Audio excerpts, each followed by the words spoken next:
I fought in the Western Desert, and I was in the Western Desert from the very commencement of hostilities, first in Mosamatru, then in Sidi Barrani, in Wavell's first push.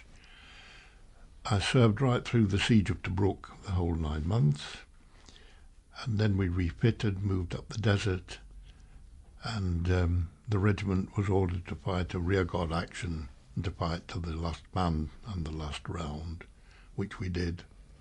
I lost my regiment, lost all my friends, and was taken prisoner.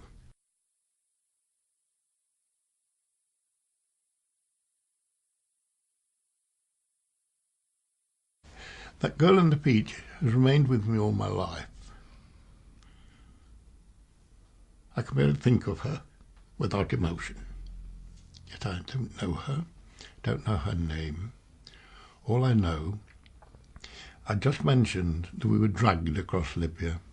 We'd been starved. We were lousy. Nearly almost everyone that had or was having some form of illness. We were a very weak, dispirited, broken down group of men. And in that state, they paraded us through the streets of Napoli.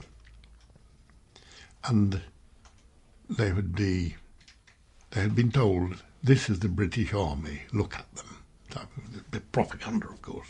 And of course the street was lined with people spitting, jeering, and we were suffering the ultimate of humiliation and hatred, of course. And then from the crowd came a young girl, teenage girl. She ran to me, smiled, a warm smile, and put a peach in my hand. Then ran back and lost herself in the crowd. And she remained to me as the epitome of something really wonderful, because behind all the jeering crowds or whatever it is that's happening in the world, where masses are being fed by propaganda and hate and all the things, there's always a reason. There's always someone hidden away who is prepared to look at things through different eyes. And I always think, there's a girl with a peach everywhere.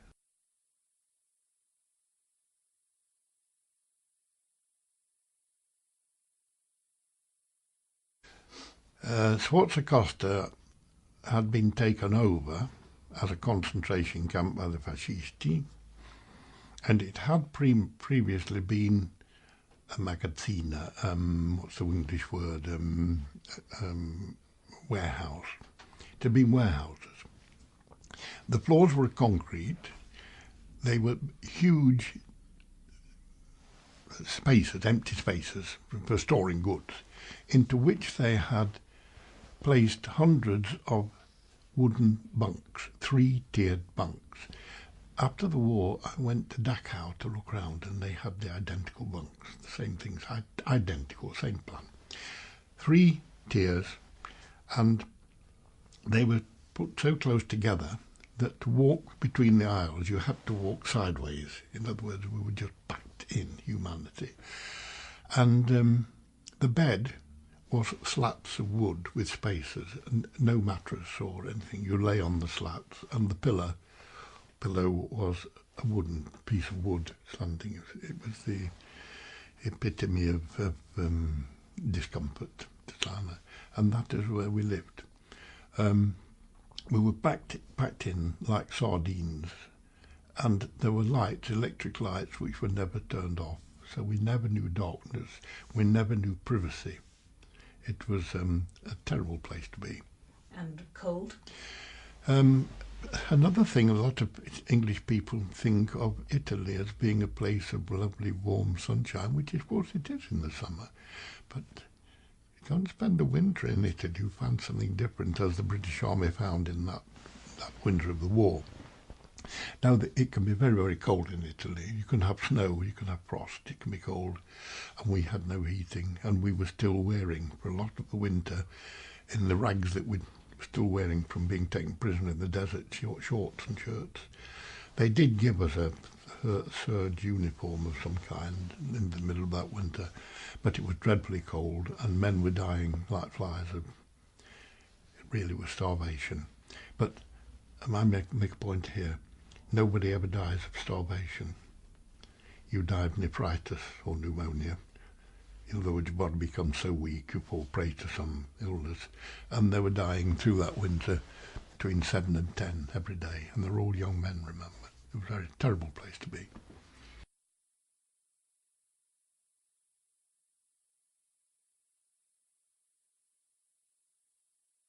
Well, I thought up this marvellous plan that I'd go not at night, but in the middle of the afternoon, the very last part of the day that anyone would expect anyone to try and escape, because I was going to try and bluff my way out. There was at the gate, but to get to this gate there was a road with barbed wire on one side and buildings on the other, made a narrow road of about 50 yards probably. And across this they had trestles of wood, crossed wood with barbed wire, which had to be moved when the mule carts came in. Then beyond that was the big oak gate, which stood about 12 foot high. It had a big piece of wood that swiveled round to lock it, and then on either side was one of these sentry boxes with machine gun searchlights and sentries. My idea was that I would walk up to this first barricade, which immediately they would bring the machine gun down and shout, what are you doing, or something, to which I would perfectly all right, because I could speak a bit of Italian now, you see. Perfectly all right, don't worry, it's perfectly all right, don't worry, smiling and happy, and they think, what's this? Whereupon I'd walk to the next one, smiling, until I got to the gate. Then I would say, and I'd rehearse this piece of Italian, if you shoot me now, with all these men watching, when the English get here next week, they didn't get there for another year actually, but they'll hang you from the highest tree they can find. And while they're thinking of that, we open the gate and gone. That was the plan. And did it work like that? Well, it's one thing making a plan like that. If you are a hero in a novel, but I wasn't a hero in a novel, and I'm not a hero, and I'm not very brave, and when it came to doing it, a very different matter. I daren't do it, in fact, to be honest. It was committing suicide. Anyway, I had a very good friend who'd been in the regiment with me, same regiment as myself. We were very close friends. Told him and said, will you come with me? And he said, Ray, we've been through all those battles in the desert, the Battle of Knightsbridge, all through the siege of Tobruk, all the starvation, and now you're going to throw your life away. They'll shoot you, Dad, without thinking about it. Oh, I said, wait, no, he said, no, I'm not going to do it. And so I made a little agreement with myself. If someone will go with me, I'll do it, but not alone. In other words, I was making an excuse to myself, because really I was being a coward, and I didn't want to tell myself I was, so I was giving myself an excuse. And of course, nobody would do it. And then a man, a sergeant in the Rifle Brigade, Bill Sumner, said, I'll come with you, Ray. I hated him, because if I'd have said no now, I was telling him and everybody else that I was a coward and I couldn't possibly do that. So I had to pretend. We decided we'd go the following afternoon. That was the longest night I've ever spent. And when we woke, I think it was the quickest morning I've ever spent. The time came when they all said goodbye to us, because it was virtually, and we set off. And as we're walking down through the prison camp to turn right to move these barricades, I realised that my mouth was so dry I couldn't even speak. Anyway, we did turn and approach these barricades, and as I demanded, down came the machine gun. Che fai? Dov'è? And I replied, non fa niente. And it worked. They didn't know what to do. And I'm smiling and happy, trembling actually, terrified. Walked up to the gate with two others, and while I'm saying my speech about hanging them from trees, he's unlocking the gate, and before they had time to think, we'd gone across the road and into some trees and away. And that's how I got out of the camp.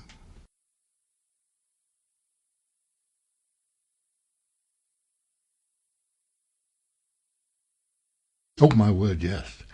Within second minutes, the officers took over and, ran around, and because other men were now rushing the gates, and some men did get out.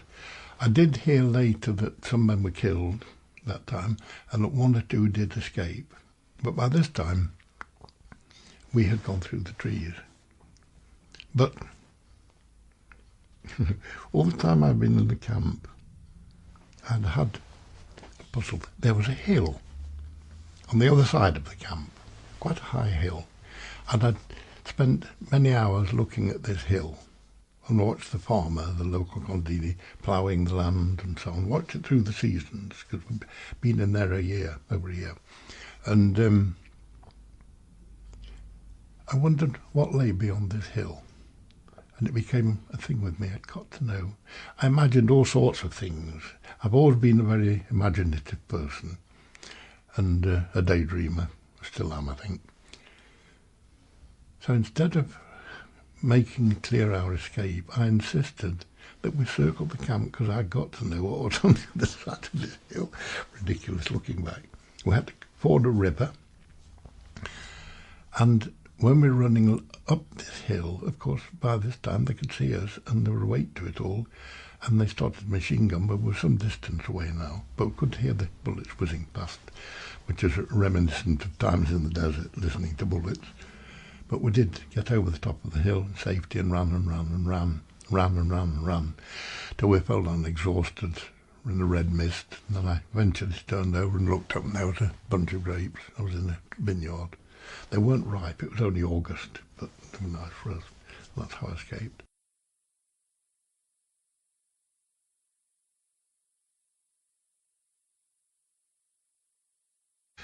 And then an elderly lady came with a besom, sweeping the front of the... I knew she wasn't sweeping the front of the house.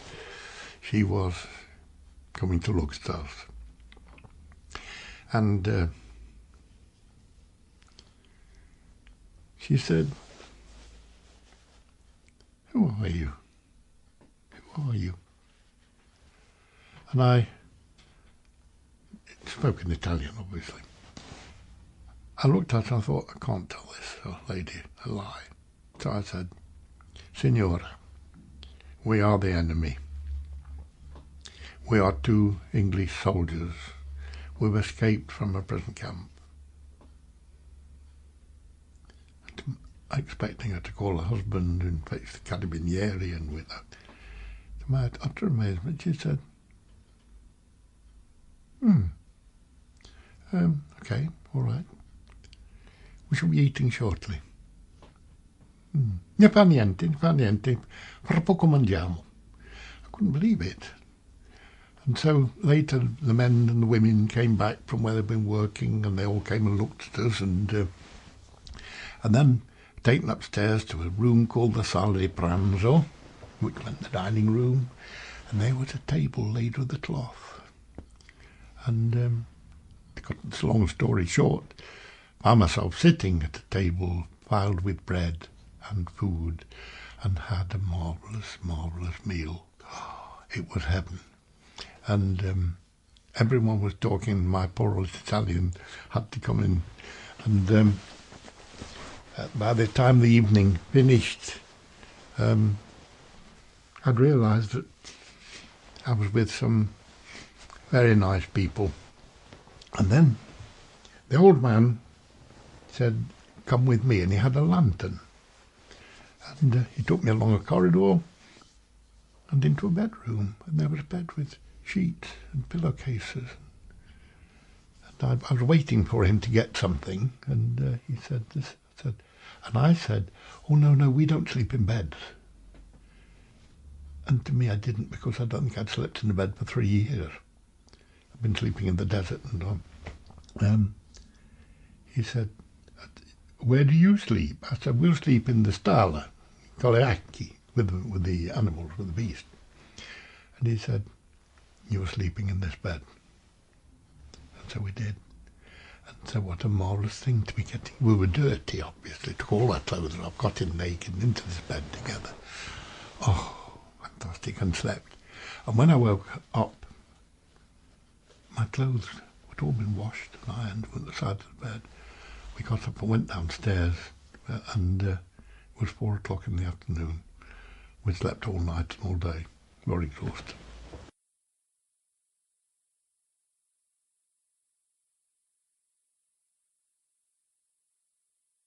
That day, when we got up, and I said, thank you very much.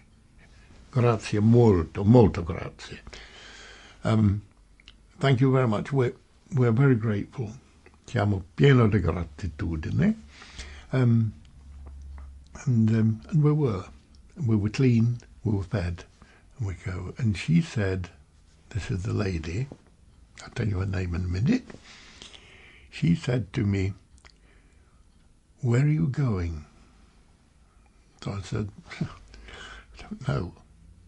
No, she said, you'll be killed. Well, it's a war. So she said, you're very tired. Stay a few days. Stay 4 or 5 days and rest and eat and get your strength back. And this is the enemy talking. So thank you very much. Grazie molto. So we did. We stayed 4 days. And the first night at that table I mentioned earlier had been faces. Men, women, young, old, but faces. After 4 days there were names. They become personalities. And so had we. So now, when we packed after 4 days, packed our thing to say goodbye again, there were tears. It changed. It had become a human situation. And they didn't want us to be killed. And so we had a council of war, and I sat down with Alessandro, which was the old man, and his wife, Paula, and we sat and talked as best we could in my language, which was abbastanza. It was good. It was good enough. And I did point out to them they were taking a great risk to look after us like this. Their lives could be at stake, and their home could be burnt down because the fascists were ruthless. They said, nobody will know, we will hide you. And I said, well, I'll stay on one condition, that I work. He said, if you wish, you may, but we should never ask you to.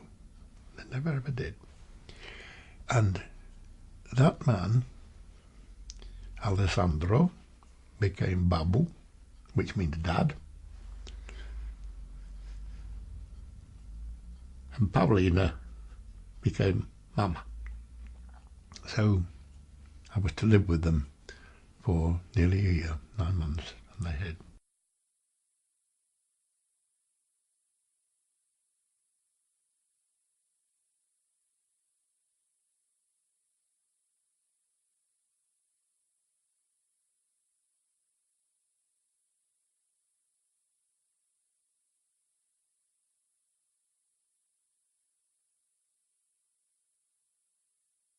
There were 16 of us in our family, and we worked. There were no tractors, of course, in those days. It was all manual labour and oxen, and it was hard work, and I wasn't used to this. And I'd just come out of a concentration camp trying to hoe all day, but they were very kind to me. We worked from sun up till sundown. It was unremitting toil, absolute poverty. At the end of the season, the padrone took half of everything we produced, so that he had about 8 of these, so that he was getting 4 whole shares for himself. We were getting 1/16 of 1 share. You can imagine, like England in the Middle Ages.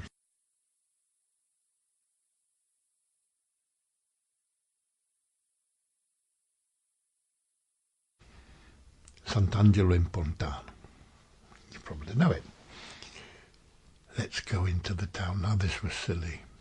This was very, very silly of us. We went into the town. And we found a cantina, dopo lavoro. They used to call them dopo lavoro, after work. Had a dirt floor, lamps, and a bit of a bar, very rough. Walked in there with our money. We got money. And ordered 2 litri di vino. We took it to a table. We'd had nothing to eat all day. We started to drink wine. It went to our head. And the locals sitting there were very suspicious. And they said, one of them said, because it's obvious that we were English to them, they were Italians, it was obvious you couldn't. What's that knife for? I got this knife. And I remember taking it out, sticking the table and saying, that's for Mussolini, because I was drunk. They'd been drinking wine. And they were not hostile, but they were not friendly. They were frightened, I think. Anyway, we left there and staggered out into this bleak, cold night. It was the coldest night in the world. And we saw a man walking, and all I know about this man, he was wearing a white Macintosh coat. And we went to him, drunk, of course, and said, we're English prisoners. Can you find us somewhere to sleep? He said. And he took us along the road into a house with 2 very old ladies and spoke to them in rapid Italian dialect, which I couldn't understand. And they gave us some potatoes and some bread and gave us somewhere to sleep in a barn. And we slept in this barn, woke about 3 in the morning thirsty. So let's go and drink some snow, because it was very deep snow. And they'd locked us in. So we'd been captured by 2 old women after all this.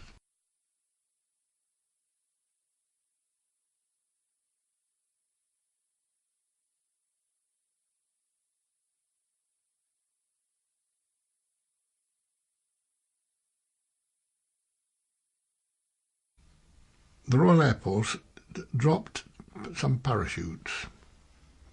They knew that there were partisans in this part of the world, and they knew there were people and occasionally come and drop parachutes, and we heard there'd been a parachute drop. So I decided on the farm that I should go and try and find something from this parachute if I could, which I didn't. That had been gobbled up long before. But that's the reason I left the house, and I went through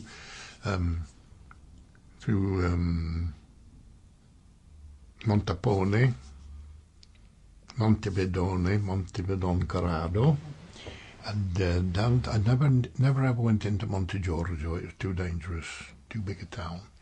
But I did make my way down eventually to Piana di Monte Giorgio, which is the smaller village on the plain, whereas Monte Giorgio is on the hill, as you know.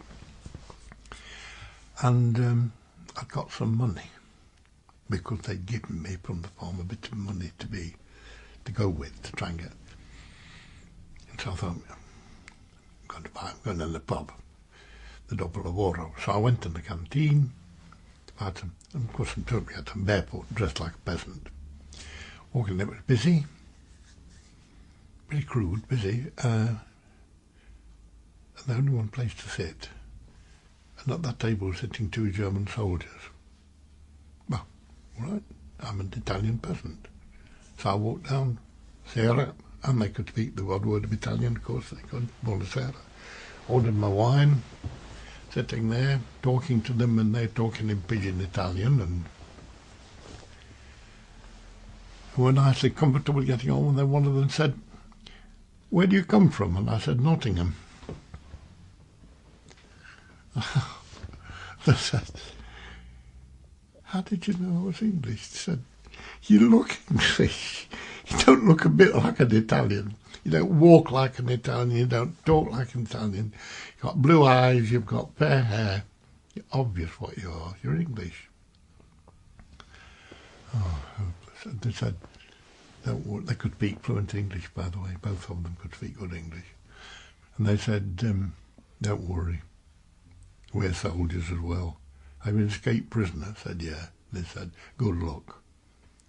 If you can get home, that's probably more than we'll do, you know. And spend the night with us, and you're all right. So we spent the night together, and got to the door, shook hands, and then I ran, just in case, and I heard them laughing. So I spent an evening with 2 German soldiers. Amazing, isn't it?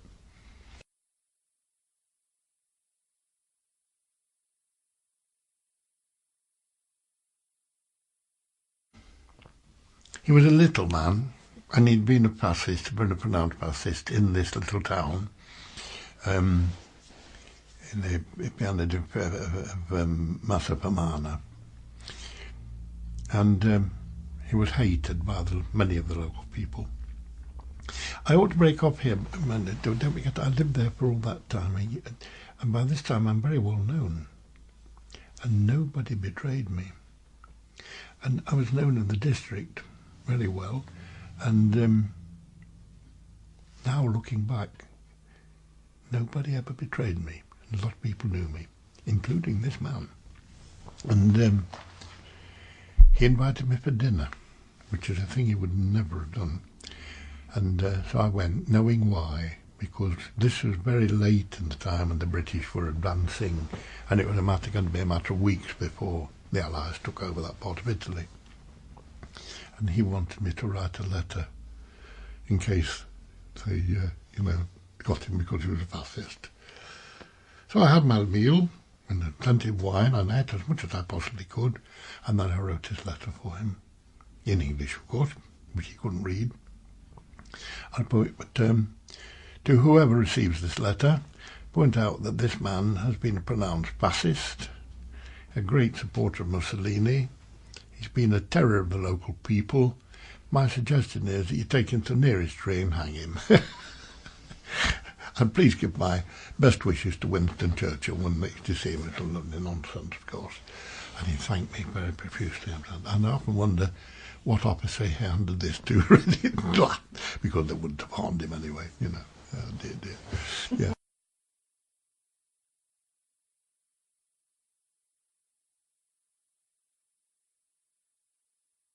And Eleanor lived then. Eleanor was a girl of about 17, a very pretty girl. Typical Italian, dark hair, lovely eyes, very kind girl. And Eleanor fell in love with me, which was apparent very soon. And every Saturday, Eleanor used to walk all the way to Monte Giorgio, which is a long way to walk. And with a few coppers she got, because we were all very poor, used to buy little gifts for me. And so during the winter, I used to go and court her. I used to go when it was dark from our farm down the track, up the other side, and we would sit. But of course, there they were very, very, very strict. Those contadini are very strict. And so I had to have a chaperone. And the chaperone was the daughter from my hotel, Angelina. So we'd sit, and Angelina would sit plaiting her straw to make hats. And we'd sit and hold hands and talk. Then she'd say, would you like some wine and bread? That was the thing, with bread and pour wine on it. It was a delicacy in those days. Yes, please. And then she'd go away and give her a minute on the road so we could have a kiss.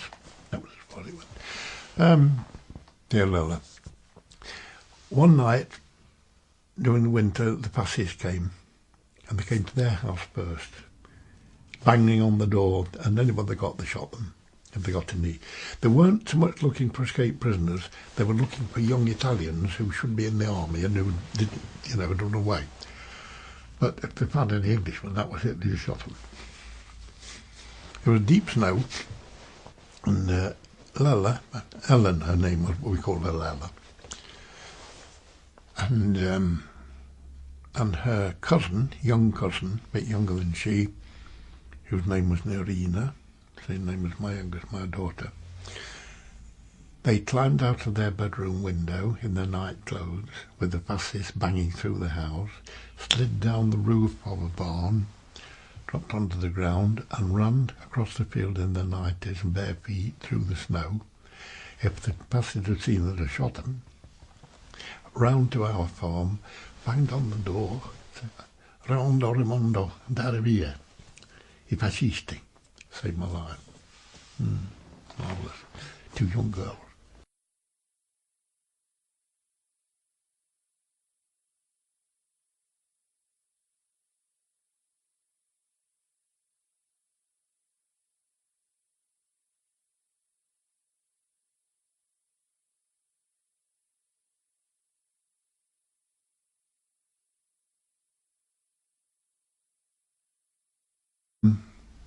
I decided that I would do it, but not with these people who'd looked after me. Didn't want to bring any danger to them. And so I told them I was going off to walk south to do this job that had got to be done, get through the lines. You can imagine the farewells and it was very sad. Anyway, the day came and we set off to make our way first to Fermo, and Corluccio, with whom I was living at the time, a dear friend, dear Corluccio, he took me in a pony and trap thing, pony in a little cart, and we went along the track. I'd said all my goodbyes. My heart was very heavy. And down in the field, cutting corn with a sickle, was Angelina, the daughter of mine, and Eleanor. And I said to Corluccio, "Aspettare qui un poco," andare a vedere. I went down to say goodbye, and by this time I'd told Eleanor that couldn't take a young Italian girl where I was going, and kissed them goodbye, and she threw herself on the ground and just sobbed and sobbed. Oh, still very moving. I walked back up the hill, stood on the track, and looked back at the valley where I'd lived for nearly a year, where I'd found great compassion, a great deal of love from the enemy. And then I walked away. And to get through, I did get through the line, of course. I did get home. So even now, at 90 years of age, it's still very moving.